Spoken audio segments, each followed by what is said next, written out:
Morning. My name is Ruben Shoup, and I am the author of Vampire Juice. Today, we are continuing our story of The Last Vampire. Okay, and what has happened? We have Trista, a 5,000-year-old vampire. And we have a private investigator who is investigating her. And what does Trista do? She kills him. He knows too much information. And we can't have that, can we? All right. So let's start. Now, my situation is more complicated than when I arrived at the detective's office. I know someone is after me and have destroyed my main lead to him or her. Quickly, I go through Riley's desk and fail to find anything that promises to be a lead, other than Riley's home address. The reason is sitting behind the desk as I search. Riley has a computer, and there is little doubt in my mind that he stored his most important records on the machine. My suspicion is further confirmed when I switch on the computer and it immediately asks for the access code. Even though I know a great deal about computers, more than most experts in the field, I doubt I can get into his databanks without outside help. I pick up the picture of the father and son. Again, they are posed beside the computer. Riley Jr., I suspect, must know the access code. I decide to have a talk with him. After I dispose of his father's body, my exercise in cleanup is simplified. The fact that Riley has no carpet on his office floor. A brief search of the office building leads me to a closet filled with janitorial supplies, mop and a pail and a bucket in hand. I return to Mr. Riley's office and do the job his secretary probably resented doing. I have with me from the closet 2 big green plastic bags, and I slip Riley into them. Before I leave with my sagging burden, I wipe away every fingerprint I have created. There isn't a spot I haven't touched that I don't remember. The late hour is such a friend. It has been for so many years. There is not a soul around as I carry Riley downstairs and dump him in my trunk. It is good, for I am not in the mood to kill again, and murder for me is very much tied to my mood, like making love even when it is necessary. My fare is a town on the Oregon coast, chilly this late in autumn, enclosed by pine trees on one side, salt water on the other. Driving away from Riley's office, I feel no desire to go to the beach, to wade out beyond the surf, to sink the detective in deep water. I head for the hills instead. The Bail is a first for me in this area. I've killed not once moving to Mayfair a few months earlier. I park at the end of a narrow dirt road and carry Riley over my shoulder deep into the woods. My ears are alert, but if there are mortals in the vicinity, they are all asleep. I carry no shovel with me. I don't need one. My fingers can impale even the hardest soil more surely than the sharpest knife can poke through a man's flesh. 2 miles into the woods, I drop Riley onto the ground and go down on my hands and knees and begin to dig. Naturally, my clothes get dirty, but I have a washing machine and detergent at home. I do not worry, not about body or even being found. but about other things I am concerned. Who is Slim? How did he find me? How did he know to warn Riley to treat me with caution?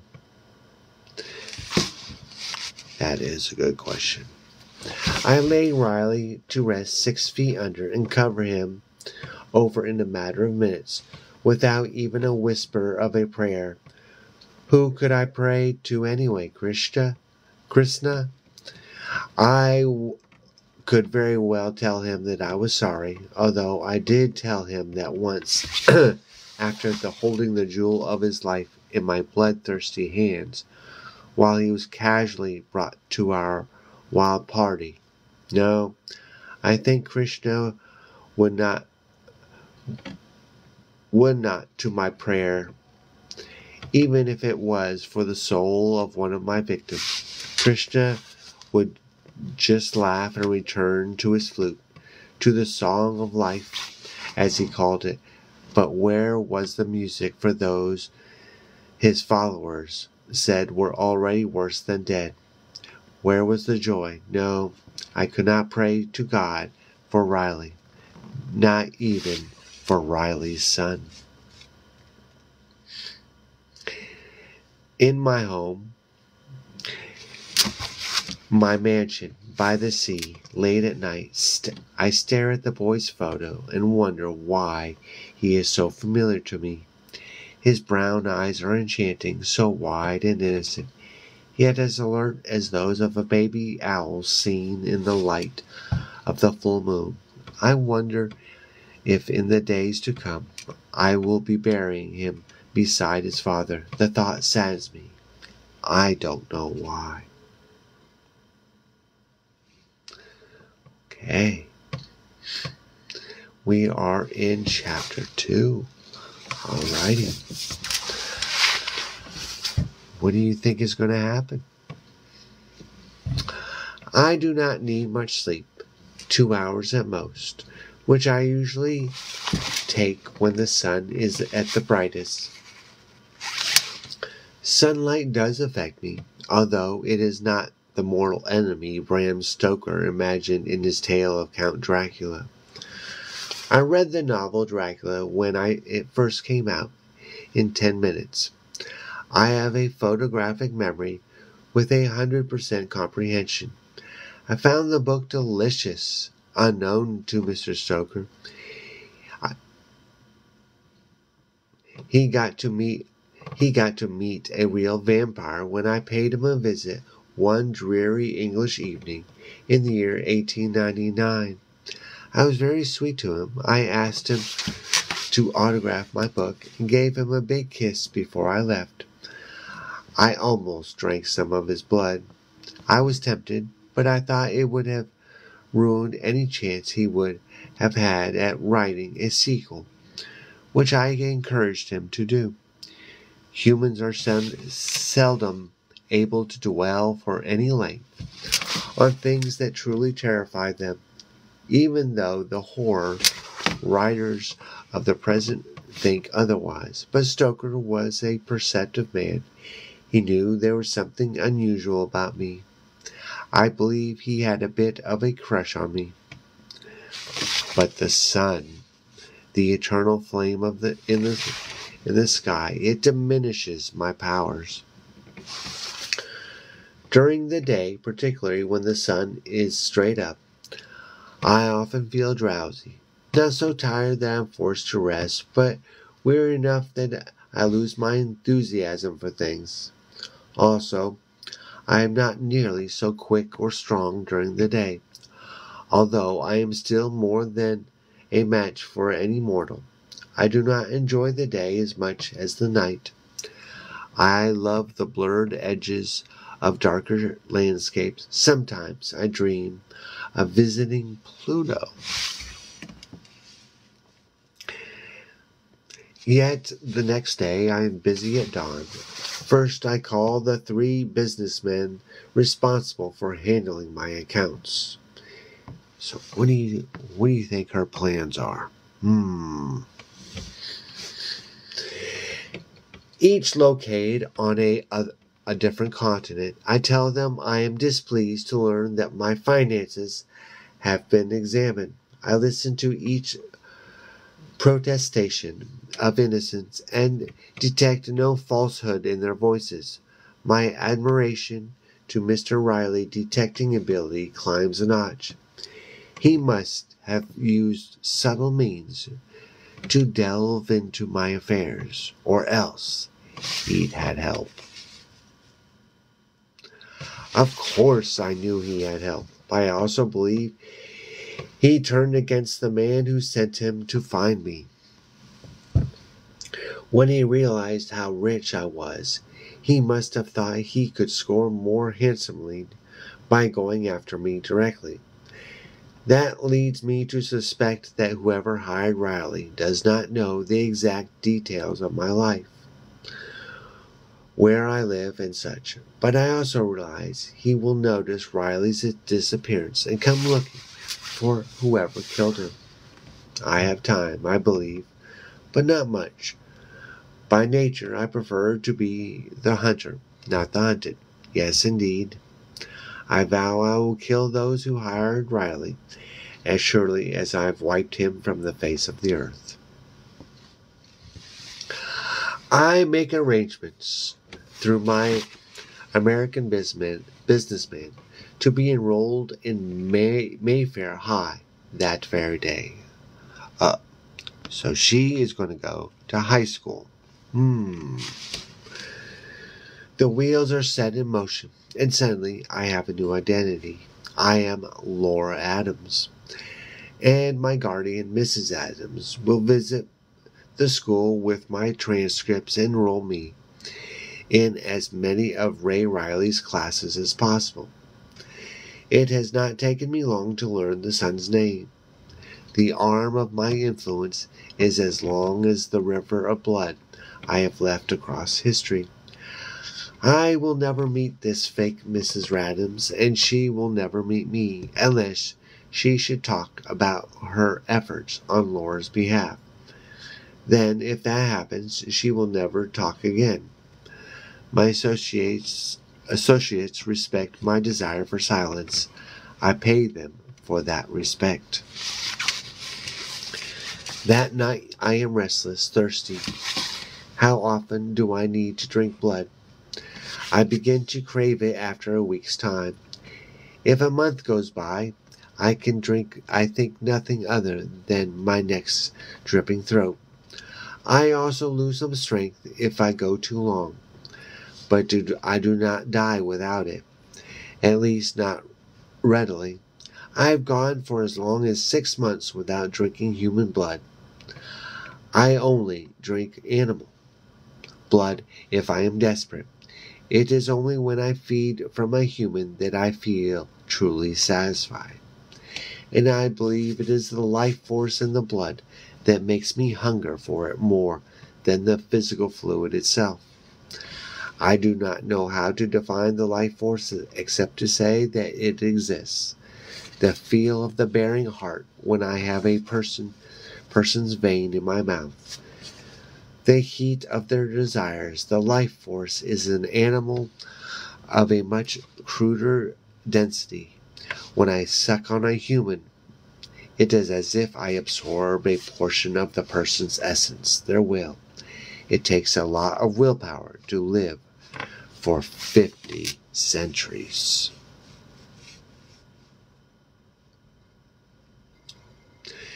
Humans do not turn into vampires after I bite them.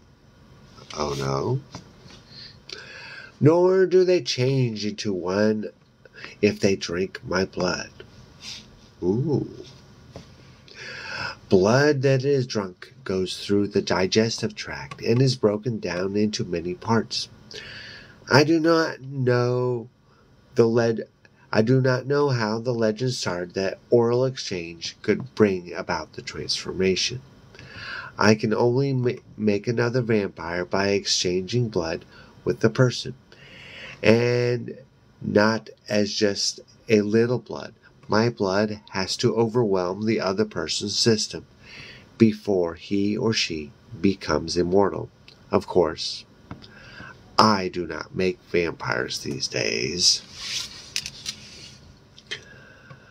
I drive south along the coast. I am in Northern California before I stop. It is late.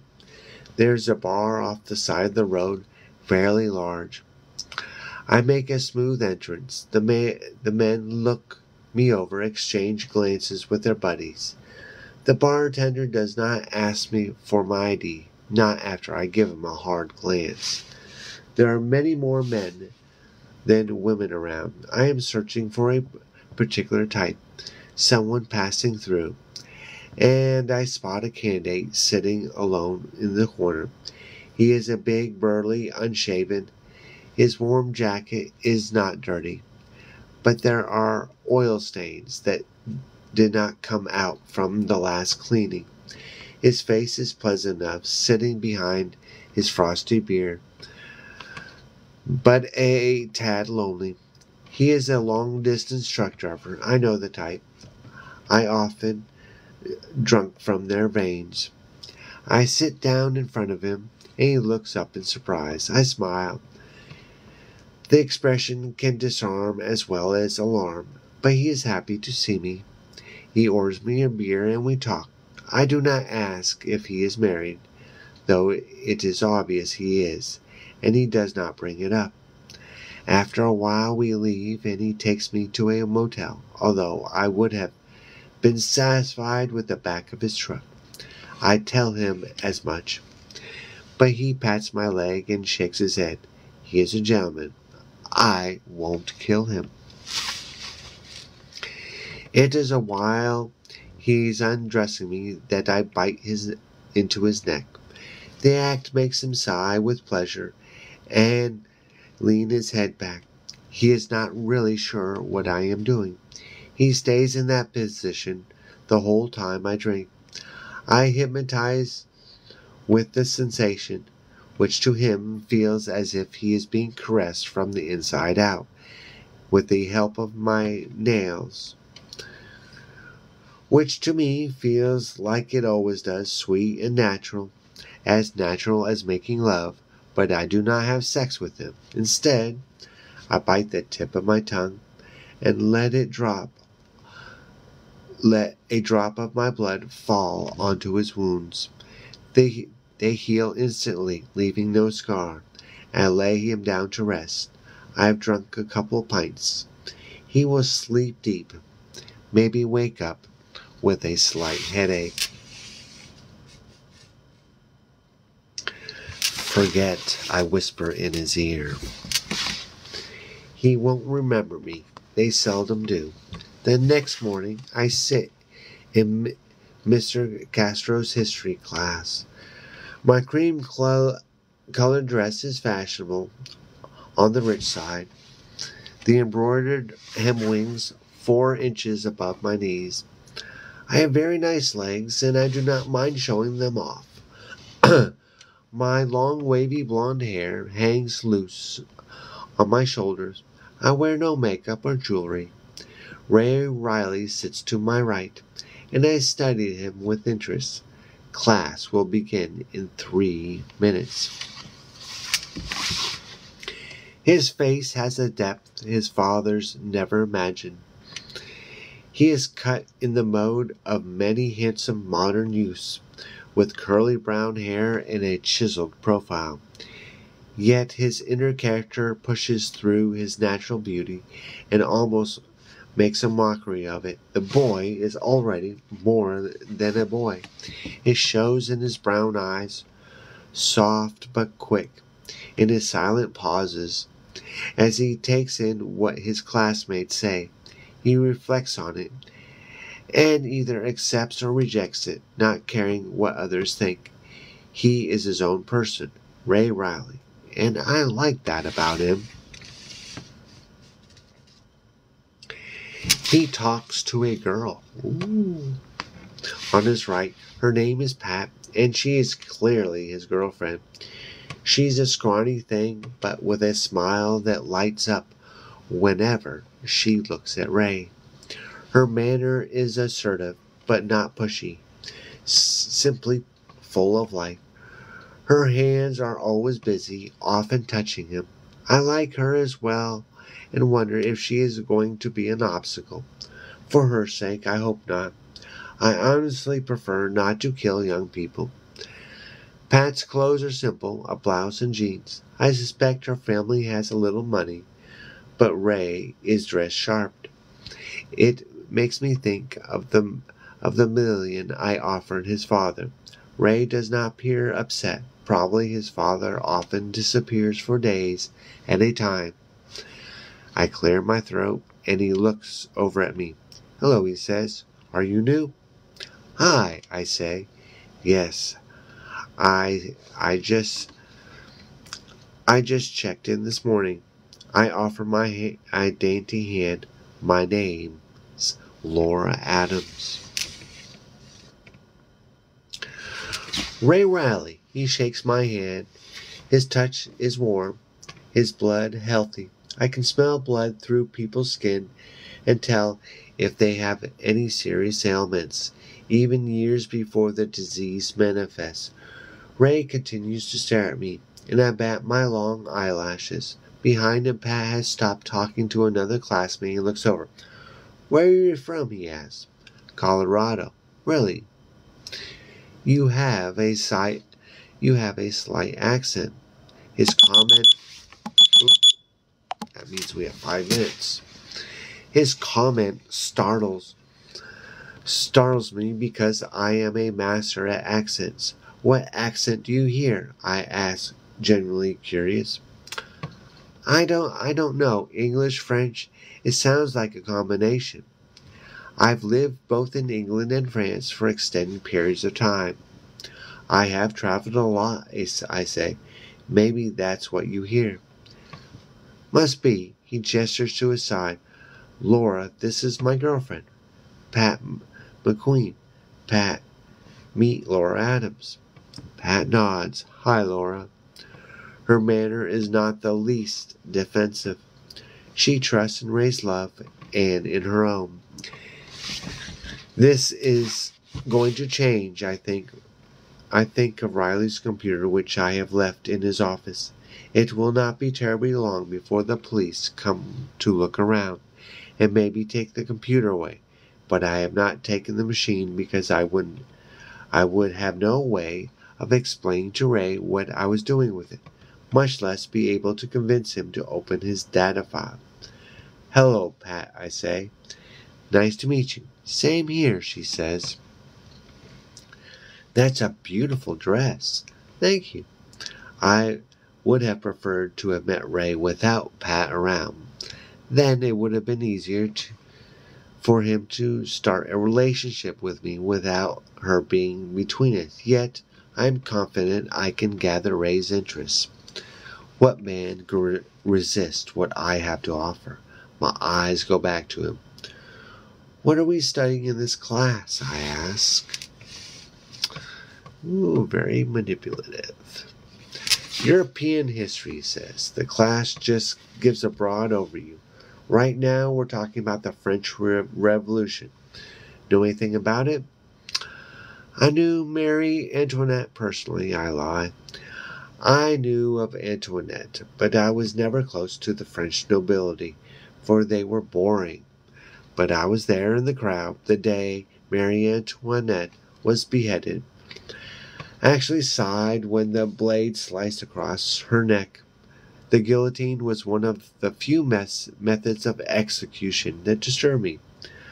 I've been hanged a couple of times and crucified on 4 separate occasions. But I got over it. But had I lost my head, I know that I would have been the end.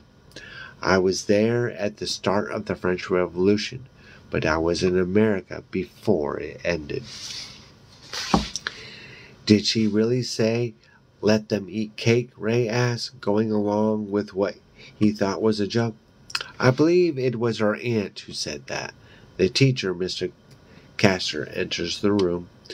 A sad-looking example of a modern educator, if ever there was one.